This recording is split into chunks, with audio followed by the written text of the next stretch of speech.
Hello and welcome to Wednesday Web Chat. This is Carl Lewis. I am your host today. Let's say I'm coming to you from Portland, Oregon, where my buddy Alex Rooney at Vision 33 would say it's a perfect day because the temperature is 33 degrees Fahrenheit. I hope you got that connection, Vision 33. Today, we're going to be taking a look at Crystal Reports basics again, this time kind of reviewing something we've spoken about before, parameters. So just as a reminder, we'll be going over very quickly an example of a couple of parameters that you might be able to use in your reports. So without any further additions from me, we'll take a look at SAP Business One. I want to today take a look at parameters with you one more time. So I have the designer already open here and a report that I can show you what it runs like in Business One. So in Business One, and I'm going to do this from the Report and Layout Manager under the Administration menu. So Administration Setup, and in the General area under Report and Layout Manager. Now, this report is under my Sales Reports area, and I've actually created a little folder for my class solutions here, and the one I'm going to look at is this one, number 7. So I can run this report, and you can see that immediately a parameter screen appears. And this one has been kind of highly customized. As you'll see, I'll explain to you about how do you get a title into your parameter area, how do you draw these lines in there, and how do you get these different parameters to show up in various ways. We'll talk about those things briefly. So now, a date one, can I have a date picker by default? A lot of times it's just faster to type the dates in that you want. And this one is a drop-down combo box type of a thing where I can select them all. I can unselect them all. I can select this one, that one, and the other one. Depends on how I set up the parameter.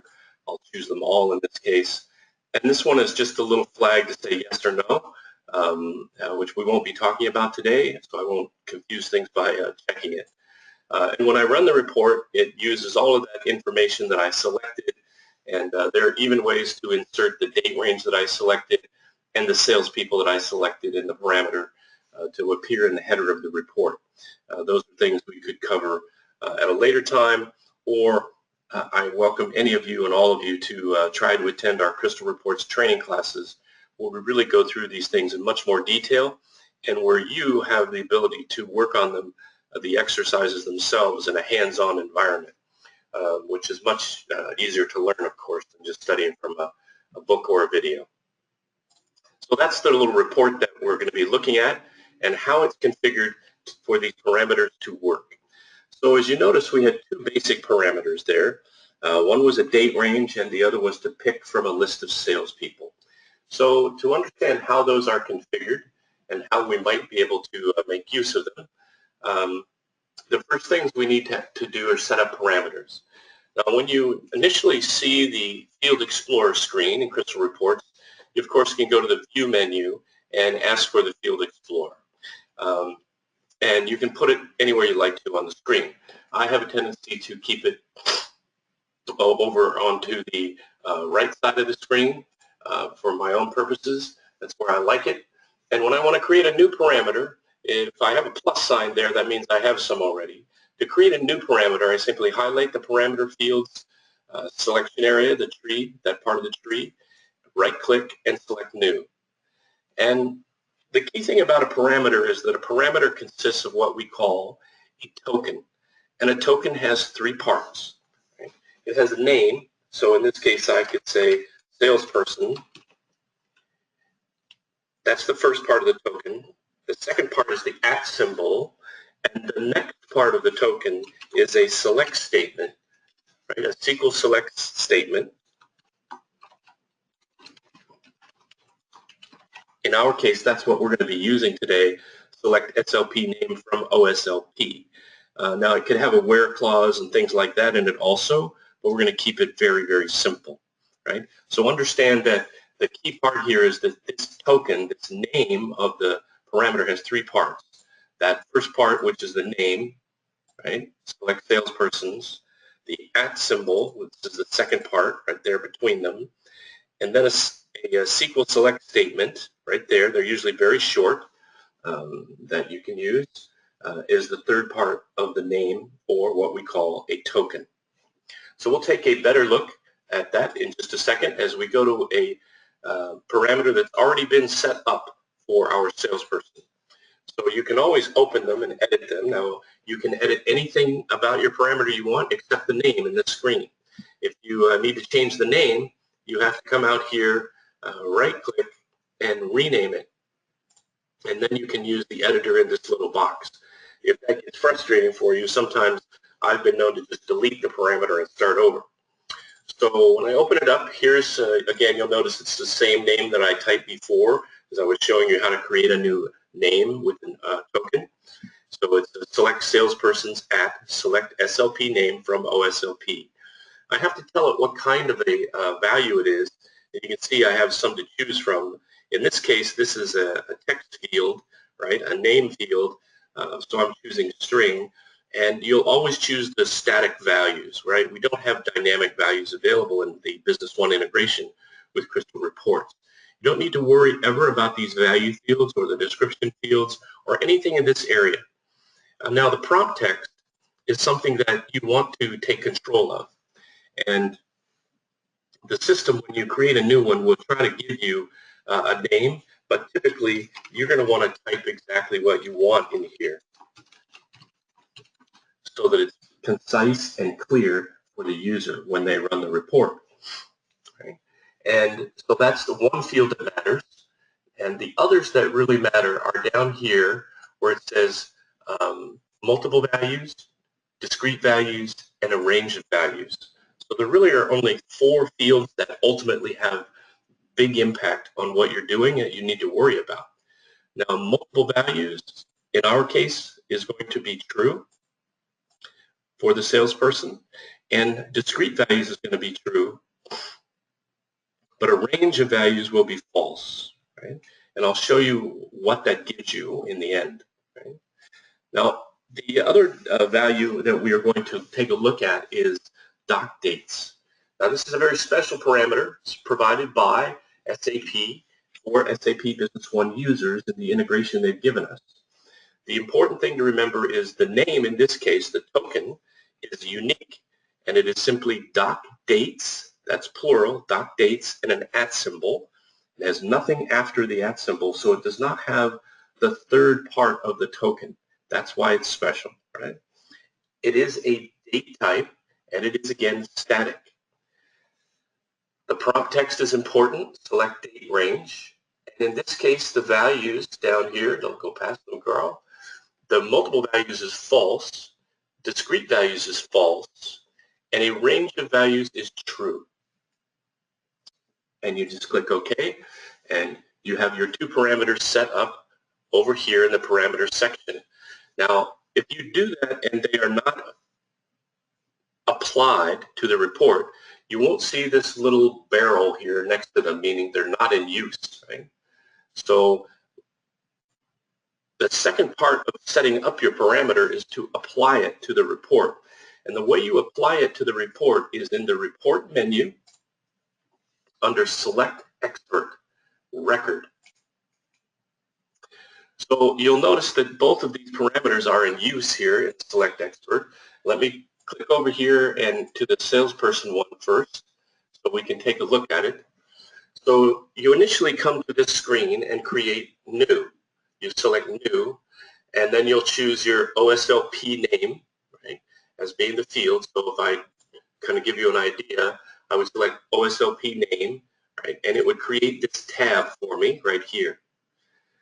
Then I would select this operator, and in this case, I would choose is equal to. And when I go to the drop-down, if I've set up my parameter correctly, and I need to change a couple of things here, put in my password. Oh, what did I do wrong? Nothing I know about.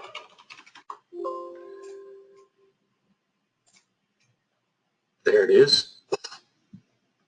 So here's my parameter that I set up. So I'm going to filter, basically, right, I'm going to select records in this report around the OSLP SLP name field based on my parameter selections over here. Notice that when I select this field, all of my parameters show up there as well. Right? Normally, if I was able to log in correctly, I would see all the salespersons listed also. Now, what about the date range field? It's a little more complicated. So here in the date range, again, I select new. It creates this tab for me when I select, OINV doc date or doc date right there. Right? If I select that posting date field, it would create a tab. And in this case, with this special formula, doc dates over here in our parameters, it is a operator of a formula. And the formula is this little guy right here. You'll notice very carefully that it says, in French braces, OINV doc date, close the French braces, is greater than or equal to minimum, and then in parentheses and French braces, notice this question mark doc date at symbol. That is my parameter over here. And the same thing again, but this time the maximum. So it's saying I want you to use the minimum date that's selected in the parameter and the maximum date that is selected when the parameter runs. Now, what if this was a report about sales orders? Could you use this same parameter and simply modify this formula? Yes, you could. This right here, right, this would be ORDR for sales orders instead of OINV for invoices. And these two references here would be ORDR and not OINV. So you could use the same basic approach for any table that you want to find this field, a date field in. Just be sure that you edit this formula. It's one of the reasons that I save all of my older reports, because once you create one of these formulas, you kind of don't want to lose it. You want to have it for the future to be able to use it again and again. Now you'll notice what this little select expert record selection up here does is it's a wizard, and it creates a formula down below. So you can see the formula that's created that the report is going to use. So once all of those are done, and normally you would be able to go to add-ins, SAP Business One, and preview in Business One, but as I said, I'm running this new patch level 5 and it's not letting me do it from here for some reason. But I can go out to Business One and actually have that same exact report as we showed, and right here in the report management area, report and layout manager, I can actually run the report, and here's what my parameters look like that I created. So I can enter a date range for it. I can select, remember I said when we set up the salesperson parameter that we told it that we wanted multiple values true.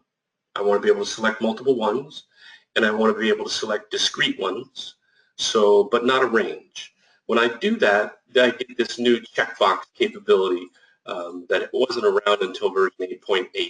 And it only came with this version of Crystal Reports and Business One and the way it was integrated. So that was really helpful. And when I click OK, of course, it returns the report to me with the values that I selected. So creating parameters is not tremendously difficult. Now, lastly, I wanted to talk to you about these little guys right here that I can construct to make the screen readable. If I don't do things like insert lines and insert titles, things of that nature, these are my prompt text, by the way. If you remember what we put in the prompt text, that would these expressions right here. But the lines separate things, because if I don't have them, it sort of smashes all of these guys right up against each other with no space, and it just isn't comfortable for the user to use. So if we go back to the Crystal Report Designer for a second under parameters, you'll notice that I've got one here that says title at title, and that's simply all it is @ title, and you can have title 1 at title, title 2 at title, and the only thing that changes is the prompt text, right? Report parameters. So that's the prompt text that's going to show up, and if you remember when the parameter screen ran back in Business One, right there it is right there, report parameters, and it automatically underlines it for you. Right? So it puts that title in. The other ones that you can see are the lines, and you'll notice that I have called them step 1 at separator, step 2 at separator, and step 3 at separator. Now, there's no magic about these guys. It is simply this expression right here, step 1 at separator, and you have to spell it correctly or it won't work. What I tell people is to remember that right here there's a rat, right, in separator. And it's a string value and it's static. That's all you have to remember to set. The prompt text doesn't matter. Nothing else matters because of this expression and overrides everything. But you have to have multiple lines set up. You can't use the same one more than once. So now I can actually go to the parameter fields area and set this parameter order. Right? So I can put that title first and then a line, and then the doc dates parameter and then a line, step 1, right? And then I can put another parameter and then another line and then another parameter and another line, so that when the user sees it on the screen, everything's spaced out nicely. So that's why we use the separators and the titles. And some reports have, many parameters, and they put those parameters in sections with different titles so that they're easier to understand what's being asked for the user to fill out. So that's a little bit of a lesson today about parameters in SAP Business One. Just checking to see if perhaps we have any questions, but I'm not seeing any today. I want to thank you for taking the time to be with us and attend, and hope that you're on your way to a really good new year in 2017. Just in case you haven't received word yet, the new SAP Business One User Guide, 698 pages, a hardback published book authored by myself and a few other members of the Partner Advisory Council for SAP Business One, is now available from SAP Press and is shipping as of this moment. So we hope you will all take the opportunity to get one of those and put it on your shelf and use it as an ongoing reference for SAP Business One. And it is all about version 9.2, so it's right up to date. Have a great day and a great week. Thank you very much. Bye-bye.